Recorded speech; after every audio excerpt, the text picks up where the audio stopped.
कारण गोव्याचं एक वातावरण असतं, एक माहोल असतो आणि सिनेमे असतात.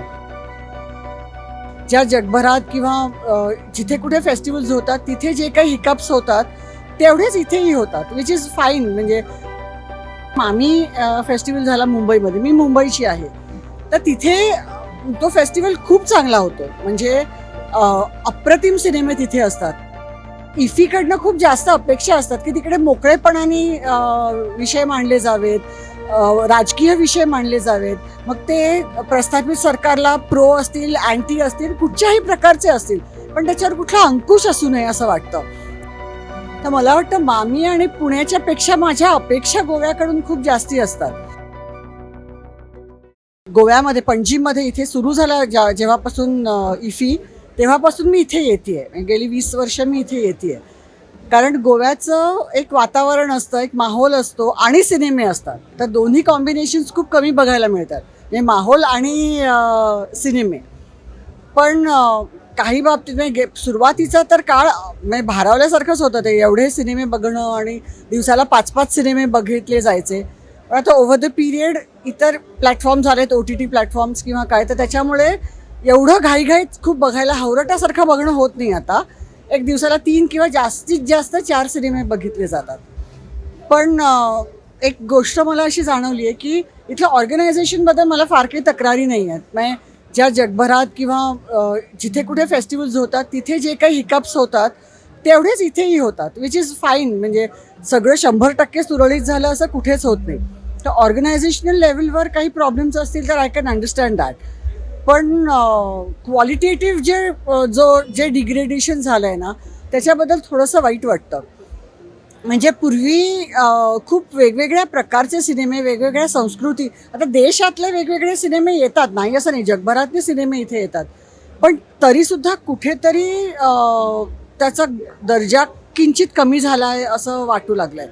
कारण आता ह्याच वर्षी मामी फेस्टिवल झाला मुंबईमध्ये, मी मुंबईची आहे, तर तिथे तो फेस्टिवल खूप चांगला होतो. म्हणजे अप्रतिम सिनेमे तिथे असतात. तर मला असं वाटलं होतं की माझे अनेक सिनेमे तिथे मिस झालेत, तर ते मला इथे बघायला मिळतील. तर इथे ते नव्हतेच सिनेमे. त्याच्यानंतर पुण्याचा फेस्टिवल असतो, तर त्याचं सिलेक्शनसुद्धा खूप चांगलं असतं. तर मला वाटतं मामी आणि पुण्याच्या पेक्षा माझ्या अपेक्षा गोव्याकडून खूप जास्ती असतात.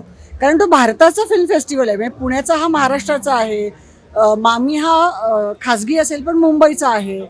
तर इफीकडनं खूप जास्त अपेक्षा असतात की तिकडे मोकळेपणाने विषय मांडले जावेत, राजकीय विषय मांडले जावेत. मग ते प्रस्थापित सरकारला प्रो असतील, अँटी असतील, कुठच्याही प्रकारचे असतील, पण त्याच्यावर कुठला अंकुश असू नये असं वाटतं. जे काय बोलायचं, कारण बेसिकली सिनेमा किंवा कुठलंही माध्यम, म्हणजे मला जे काय सांगायचं आहे ते मी जेव्हा मांडते तेव्हा तो बेसिकली डिसेंट असतो. मला एखादी गोष्ट आवडत नाही तेव्हा मी त्याच्याबद्दल बोलते, किंवा एखादी गोष्ट आवडते तेव्हा मी त्याच्याबद्दल बोलते.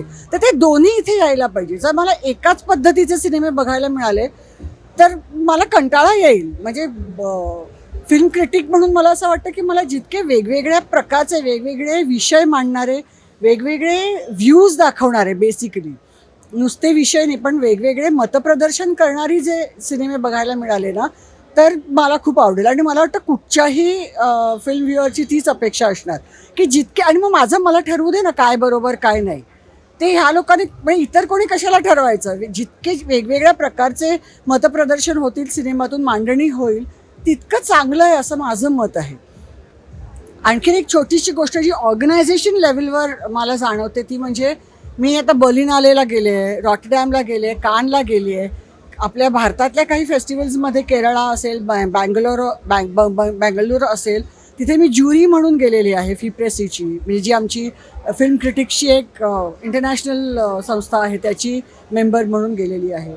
तर मला इथे आणि बर्लिनालेला विशेषतः आलेला माझा स्वतःचा अनुभव सांगायला आवडेल की तिथे हे जे व्हॉलेंटियर्स असतात त्यांच्याकडनं तुम्ही किट घेता, त्यांना तुम्ही काही विचारायला जाता की हे इथे बदललं आहे किंवा काय, वॉटेवर तुमच्या मनातल्या हेल्प डेस्क असतो.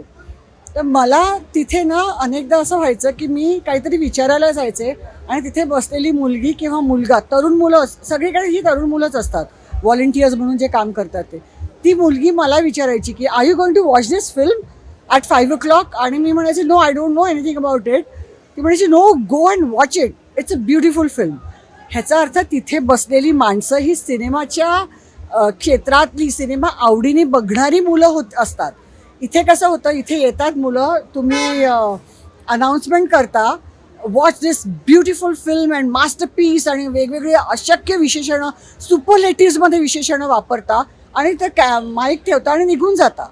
त्या मुलांना, ते बोलणाऱ्या मुलांना त्या सिनेमाविषयी किंचितही आस्था असेल असं वाटत नाही, किंवा त्यातल्या किती जणांनी किती सिनेमे बघितले तिकडे वेळात वेळ काढून हे कळत नाही. तर परदेशात ही काम करणारी मुलं ही सिनेमा शिकणारी, सिनेमात इंटरेस्ट असणारी मुलं असतात, त्याच्यामुळे ती अधिक सिम्पथेटिक असतात. म्हणजे मी फालतू प्रश्न विचारला एखाद्या मुलीला किंवा मुलाला, तर ते उत्तर ते खूप सिम्पथेटिकली देतात. म्हणजे मी म्हटलं की मी पहिल्यांदाच बर्लिन आलेला आली आहे, तर मला ह्या गोष्टी माहीत नाहीत. I will tell you, that's not a problem, don't worry about it. इथे जर तू फालतू प्रश्न विचारलास तर त्यांना उत्तरही माहीत नसतं अनेकदा. तर हे जे आहे ना, हे मला खूप खटकतं. बाकी माहोल तर आहे गोव्याचा, त्याच्यामुळे वर्षानुवर्ष सिनेमे कसंही असं वाटतं की नोव्हेंबर आला की गोव्याला यायला पाहिजे. नाही, काही काही बदल हे चांगल्यासाठी झालेत, हे ॲडमिट करायलाच पाहिजे. म्हणजे उदाहरणार्थ इफीचं जे ॲप आहे, इट फंक्शन्स ब्युटिफुली, आणि तिकीटं न देता जे तुम्ही बुकिंग करता ते सुद्धा अगदी उत्तम आहे. कागद आपण नष्ट केलेला आहे, म्हणजे कागदाचा वापर, which is a very good thing, आणि ते मला खूप चांगलं वाटतं. म्हणजे तुम्ही व्यवस्थित बुकिंग करू शकता. म्हणजे कॅन्सल तिकीट करणं, तर पूर्वी आम्हाला कॅन्सलेशनचा एक हे असायचा, एक रूम असायची जिथे जाऊन तिकीट कॅन्सल करावं लागायचं प्रत्यक्ष. तर आता तसं होत नाही, तू ॲपवरच करू शकतो. तर टेक्नॉलॉजीमुळे हे जे बदल आले ते उत्तम बदल आहेत, त्याच्याबद्दल वादच नाही. पण हे स्टॉल्स वगैरे इथे मला वाटतं आपल्याकडे ना कधी कधी काय होतं की आपण ना फक्त व्यक्ती केंद्रित खूप असतं आपल्याकडे, आणि पॉवरमध्ये असलेल्यांना खुश करणं हे इथल्या लोकांचं सगळ्यात महत्त्वाचं काम आहे असं वाटतं. की सिनेमा बघायला येणारी माणसं हे तुमच्यासाठी महत्त्वाचे आहेत का, हे कळत नाही मला. कारण ती माणसं महत्त्वाची असतात ना. म्हणजे आता एक छोटंसं उदाहरण द्यायचं असेल तर ओपनिंग फिल्म आयनॉक्स 1ला होते, आणि तिकडे फक्त VIP असतं, आणि बाकीच्या स्क्रीन्समध्ये बाकीच्यांना देतात. आता VIP मला वाटत नाही 250 किंवा 300च्या वर असतील. तर तुम्ही छोट्या थिएटर त्यांना द्या, आणि मोठा थिएटर प्रेक्षकांसाठी ठेवा ना. तुमच्यासाठी प्रेक्षक महत्त्वाचे नाही आहेत, तुमच्यासाठी VIP महत्त्वाचे आहे. तर आपल्याकडे हे जे व्यक्ती केंद्रित VIP कल्चर आहे ना, ते एकदम बेकार आहे. ते मला इथे खूप जाणवतं की इथे प्रेक्षकांना महत्त्वाचं नाही आहे. नाहीतर मग उन्हातमध्ये प्रेक्षकांना बसायला लागू नये म्हणून काही व्यवस्था केलेली असती, त्याच्याकडे लक्ष दिलं असतं. त्यांना खायला प्यायला बरं मिळावं म्हणून काही लक्ष दिलं असतं. तर हे नाही आपण बघत. आपण फक्त मिनिस्टर आला किंवा एखादा मोठा डिप्लोमॅट आला किंवा काय, तर ह्यांच्याकडे खूप छान लक्ष देतो, जे व्हायला पाहिजे. म्हणजे आय एम नॉट सेईंग की परदेशातनं जे पाहुणे येतात त्यांच्याकडे दुर्लक्ष करा. No, of course they are important, but the audience is much more important, because the audience is the one who's making your festival a success. So be good to them. त्यांना काय हवं नको ह्याच्याकडे लक्ष द्या, पण त्यांच्याशी वागण्याची रीत मला वाटतं खूप बेफिकिरीची असते. द वॉल्वर सारखी अल्मादोवरची फिल्म असायची क्लोजिंगला का ओपनिंगला, आय डोंट रिमेंबर एक्झॅक्टली. पर इथे इफीला, इथे वायदाच्या फिल्म्स असायच्या. मी इथे मोठ्या मोठ्या दिग्दर्शकांच्या फिल्म्स असायच्या. ह्यावेळेला इथे केन लोआक नाही आहे. अल्मादोवरची एक छोटी अर्ध्या तासाची नवीन फिल्म आली आहे, ती नाही आहे. कोरिडाची नवीन फिल्म आली आहे, ती नाही आहे. म्हणजे आजचे मास्टर्स जे मानले जातात ते जर इथे मला बघायला मिळणार नसेल तर व्हॉट इज द पॉईंट. भारताचा फिल्म फेस्टिवल असेल, आणि जर मला जगभरातले मास्टर्स मिळणार नसेल, मला रेट्रोस्पेक्टिव्ह नीट कळलेले नाही आहेत कोणाचे आहेत. Retrospective is a major part of any film festival. की जुना एखादा दिग्दर्शक जो मास्टर मानला जातो त्याच्या सलग काही फिल्म्स बघायला मिळणं हे खूप महत्त्वाचं असतं प्रेक्षकांसाठी सुद्धा. की मी एका फेस्टिवलमध्ये एका दिग्दर्शकाच्या 4, 5, 6 फिल्म्स एकत्र बघितल्या, की मी जरी त्या आधी बघितलेल्या असतील तरी मला त्याच्यामध्ये काहीतरी नवीन सापडतं, त्या दिग्दर्शकाविषयी मला नवीन काहीतरी कळतं, कारण ते सलग मी 4-5 फिल्म्स एकत्र बघते. तर ते खूप निराशाजनक आहे, व्हेरी डिसअपॉइंटेड. कानला पामदोर मिळालेलं anatomy of a fall, what an amazing film. आणि बऱ्या फिल्म्स मिळतात, पण गेल्या वर्षीचं सिलेक्शन मी सांगते अमेझिंग होतं. गेल्या वर्षी रोज किमान एखादी तरी फिल्म उत्तम मिळायची, एखादी फिल्म गोड आहे, छान आहे अशी मिळायची. म्हणजे माझं काय म्हणणं आहे की मास्टरपीसेस काय असे पोत्याने तयार होत नाहीत, otherwise you wouldn't call them masterpieces. It happens once in a while. So एखादा मास्टरपीस मिळणं एखाद्या फेस्टिवलमध्ये, एक म्हणजे समजा मी 25 सिनेमे बघत असेल तर एखादा मास्टरपीस बघायला मिळणं, 4 सिनेमे उत्तम बघायला मिळणं आणि 5 सिनेमे छान गोड बघायला मिळणं की माझा फेस्टिवल होतो. तर आत्तापर्यंत मला हा खूप सुंदर, of course anatomy of a fall is a great film असं मला वाटलं.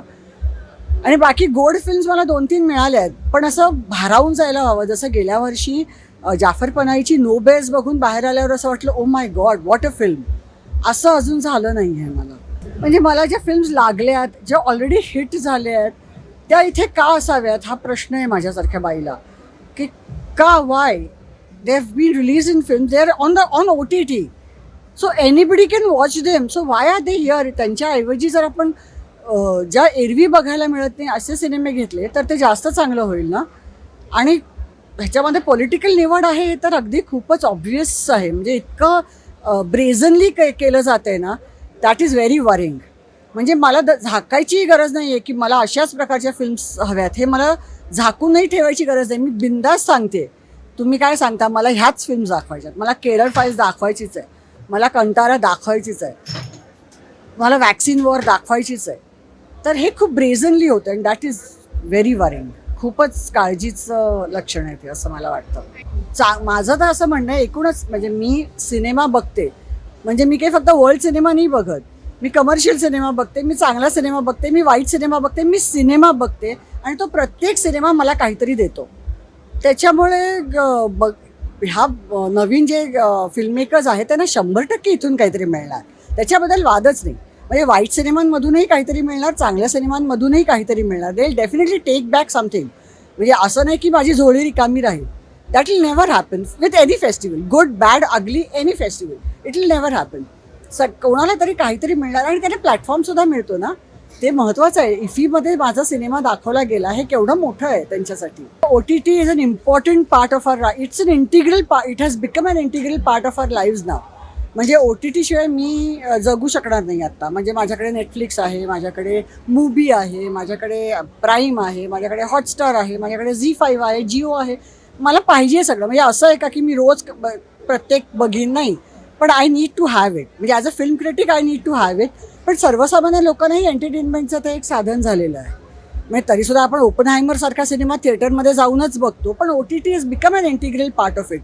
तर OTT चांगलं की वाईट हा मुद्दाच आता मला वाटत नाही. OTT प्लॅटफॉर्म्सना अशा प्रकारच्या फिल्म फेस्टिवल्समध्ये आपण स्थान द्यावं की नाही माहिती नाही. I haven't thought about it. म्हणजे एक तर त्यांचे फिल्म्स दाखवणं म्हणजे वेडेपणा आहे असं मला वाटतं, की ज्या अवेलेबल फिल्म्स आहेत OTTवर, पण OTTच्या निमित्ताने काही चर्चा होणार असेल गंभीर, तर दॅट इज डेफिनेटली वेलकम. म्हणजे OTTवर कशा, म्हणजे व्हॉट इज अ डिफरन्स. म्हणजे माझी फिल्म OTTवर असणं आणि थिएटरमध्ये रिलीज होणं ह्या दोनात काहीतरी फरक आहे ना. म्हणजे थिएटरवाली फिल्म काय असावी, OTTवरची फिल्म काय असावी, is there a difference, should there be a difference. हा जर काही चर्चांचा विषय असेल आणि त्याच्यातले काही एक्सपर्ट्स बोलवणार असतील ना, तर मला ते ऐकायला आवडेल. पण इथल्या चर्चांमध्ये मला असं वाटतं it was focus too much on commercial Hindi films.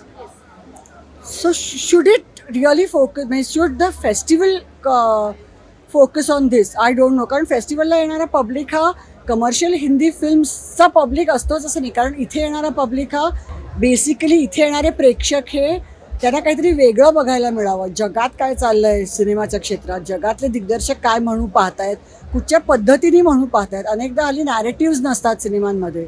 मग दिग्दर्शक म्हणतो मला एक सरळ गोष्ट नाहीच सांगायची, मला काहीतरी माझ्या मनात जे आहे ते मांडायचं आहे.